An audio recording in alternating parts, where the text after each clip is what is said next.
የኪሮቤል አባት ጋሽዬ እንግዲህ ጋሽዬ ብዬ ስም አውጥቼላቸዋለሁ። እንግዲህ የሚፈጠረውን ነገር ማመን አቅቷቸው ግራ ገብቷቸዋል ማለት ነው። የኪሮቤል እናትም ሁሉም ነገር እኔ እንደምፈልገው ሆኖልኛል፣ እዋክህን ይደሰቱ፣ ተዋቸው፣ እስቲ ተመልከታቸው እያለችው እሱም እጁን ዘርግቶ እየተመለከታቸው ነበር ማለት ነው። ኪራና ጽናቴን በጣም እየሳቁ ደስተኛ ናቸው። ሰላም ሰላም ይቻናል ቤተሰቦች እንዴት ናቸው? ሰላማችሁ ብዝት ብዝዝት ይበልልኝ። የጽናት አድናቂዎች፣ የኪሮቤል አድናቂዎች ወይ በጣም ምጽፉልኝ ኮመንት የምታበረታቱኝ መቼ ነው የሚለቀቀው የምትሉ በጣም ነው ማመሰግነው። ሰብስክራይብ የምታደርጉኝ በጣም አመሰግናለሁ። እንግዲህ ተወዳጅና ምርጡ ደስ የሚለው በጉጉት የምንጠብቀው የጽናቴ ድራማ እንግዲህ ጋሽዬ ኪራን እንደዚህ እንዲሰቃይ ፈልጎ ሳይሆን ጽናቴን ምን ያህል ጠንካራ ሴትና ምን ያህል አፍቃሪ ሴት እንደሆነች እንዲሁም ለቤተሰባችን የምታስብ ሴት የጥቅም ሴት እንዳላደለች ለመፈተን ያደረጉት እርምጃ እንጂ ጽናትና ኪራ ፍቅረኛ መሆናቸው ወይም ኪራ በጽናት ፍቅር እንደወደቀ ሳያውቁ ቀርተው አይደለም። የኪራ አባት እንደውም የኪራ እናት የካንሰር ህመምተኛ አይደሉም። በጣም ጤነኛ ናቸው። ነገር ግን ልጃቸው የልጅ ልጅ እንዳይና አግብቶ በልጅ ልጅ እንዳበስራቸው በጣም ይፈልጋሉ። በዛም ምክንያት እንጂ ኪራ ደግሞ ነገ ዛሬ እያለ ያንን ማድረግ ስላልቻለ ይህንን መንገድ ተጠቅሞ ሁል ጊዜ የልጅ ልጅ ያለው ልጅ እንዲኖረኝ ይፈልጋለሁ። የልጅ ልጅ ልጃቸው አንድ ብቻ እንደሆነ ሁላችንም ነው የምናውቀው። ነገር ግን ከሌላ የተወለደ ኪሮቤል ወገዛ ወንድሙ አለው። እንግዲህ ባለፈው ሲጣላው የነበረው ወንድሙ ነው። ነገር ግን ኪሮቤል ወንድሙ እንደሆነ አያውቅም። የአባቱ ልጅ ወንድሙ ነው። እናቱም አታውቅም። ከሌላ የተወለደ ነው ማለት ነው። በዛ ምክንያት ግን እናቱ ሁልጊዜም የልጅ ልጅ ማየት አለብኝ፣ አንድ ልጅ ነው፣ አንድ ፍሬ ልጅ ነው ስለምትል ይህንን ሀሳብ ያመጣው ደግሞ የኪሮቤል አባት ጋሽዬ ናቸው ማለት ነው። እንግዲህ እኔ ስማቸውን አውጥቼላቸው ነው ማለት ነው። ጽናቴና ኪራ በጣም ተደሰቱ። እንግዲህ የጽናቴ ጓደኞችም ሁላቸውም እናቱ በመቀበሏና የኪራ እናት በመቀበሏ እሷን እንዲሁም ጽናቴ ደስተኛ በመሆኗ እነ ምሩ በጣም ደስ አላቸው። የኪራ ጓደኛ ናሆሜም በጣም ተደሰተ። ነገር ግን ናሆሜ ሌላ ችግር አጋጥሞታል። እሱም ምንድነው? የናሆሜ እናት ለምንድነው እስከዛሬ የተቀምጣችሁ ልጅ እንኳ ለመውለድ አላሰባችሁት? ይህንን ቀልድህን ብታቆምና ወደፊት ለመራመድ ብትሞክር ኖሮ ዛሬ የልጅ ልጅ አይነበረ። እኔ የልጅ ልጅ እንዳይፈልጋለሁ። ለዛም ነው እኔ ቶሎ ተደግሶ እርጉዝ ሆና እንድትደገስ እፈልጋለሁ። ከዚያው 7 በሬ አርድልሻለሁ ወይም እደግስልሻለሁ ብላት ነበር ከዚህ በፊት እንደሰማችሁት።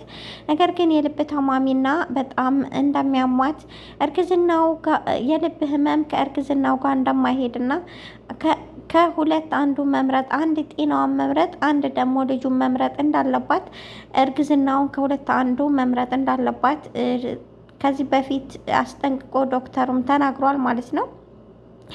እሷ ይሄንን ያልነገረበት የራሱ ሚስጥር የራሱ ችግር ይኖረዋል። ለምንድን አልነገራቸውም? የልብ ታማሚ እንደሆንኩኝና በጣም እንደምሰቃይ ለምን አልነገራቸውም ብላ ከራሷ ጋር እያወራች ነበር። ግን ናሆሜ ለእናቱ ይሄንን አልተናገረም ማለት ነው። ነገር ግን ያልተናገረበት የራሱ ምክንያት ቢኖረውም ያደረገው ነገር ትክክል አይደለም። ነገር ለእሷ የሚበጀውን እንጂ ክፉ ነገር አያደርግባትም ማለት ነው።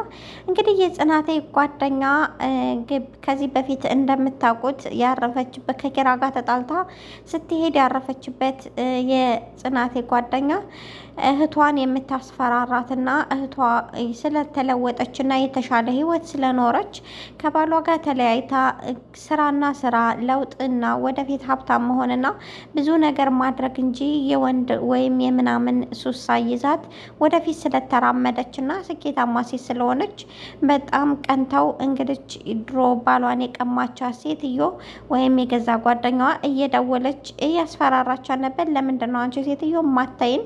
እኛን ለምን አትይን እኛን ለምንድን ነው ማትተይን እያለች ብትነግራትም ነገር ግን ወደ እህቷ እንደምትደውልና የሆነ ነገር አለ። ያንም ግልጽ አልሆነም። ምን አድርጊ እንዳለቻት እራሷም ግልጽ አላደረገችም። የሆነ ማስፈራሪያ ነገር አደረገች። እኔ ወደ እህቴ የደወልሽ እንደሆነ እገልሻለሁ ብላታለች ማለት ነው።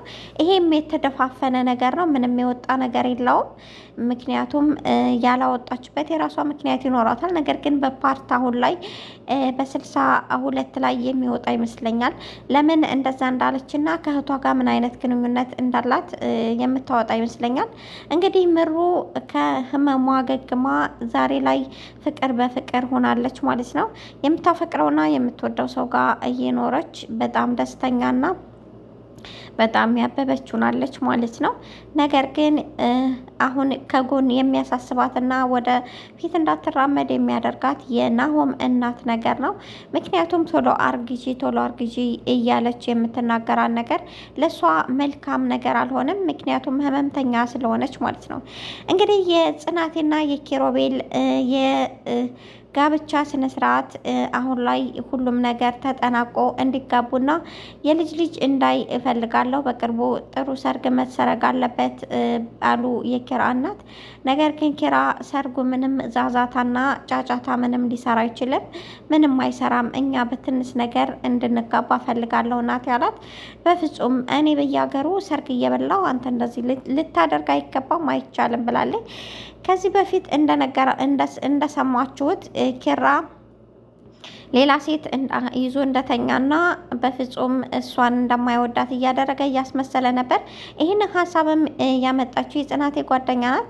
እነ ናሆምና ምሩም ሀሳቡን ተስማምተው ወደፊት ለመራመድ ያደረጉትን ጥረት ተሳክቶላቸው እንግዲህ ጽናቴ በቅናት ብግብግ ብላ እንግዲህ ቤቱን ለቅቄ እወጣለሁ፣ ይሄ ካልሆነማ ከሌላ ሴት ጋር የምታድርና እንደዚህ የምታደርግ ከሆነ ቤቱን ለቅቄ እወጣለሁ ብላ ቤቱን ለቃ ልትወጣ ስትል ሁሉንም ነግሯት ምርጥ የፍቅር ጊዜ በጣም እንደምታፈቅረውና እንደምትወደው ነግራው ነበረ በዛኛው ፓርት እንዳስታወሳችሁት። ነገር ግን አሁንም ያልወጣው ሚስጥር እንዳለ ታውቃላችሁ። ሚስጥሩም እናቱ የካንሰር ታማሚ እንደሆነችና እናቱ ልጅ እንደምትፈልግ ቶሎ ጋብቻ እንደሚፈጸም የነገሯትን አባትየው አልነገረችም ነበር። ነገር ግን እሷ ያልነገረችበት ምክንያት እናቱን ህመምተኛ ናት ሲባል ኪራ እንዳይቀየምና በራሱ ህመም እንዳይታመም እናቱ እንደምትሞትና የካንሰር ህመምተኛ እንደሆነች ቢያቅ ይጎዳብኛል ብላ ስላሰበች ነው። ነገር ግን አባትየው ይሄን ሀሳብ ለምን እንዳመጡ ባናውቅም ጤነኛ ናቸው። የኪራ እናት ጤነኛ ናቸው ማለት ነው። ውድና የተከበራችሁ የቻናል ቤተሰቦች ላይክ፣ ሰብስክራይብ በማድረግ ቤተሰብ የሆኑ አመሰግናለሁ ለነበረኝ ቆይታ። በጣም ወዳቸዋለሁ። ባይ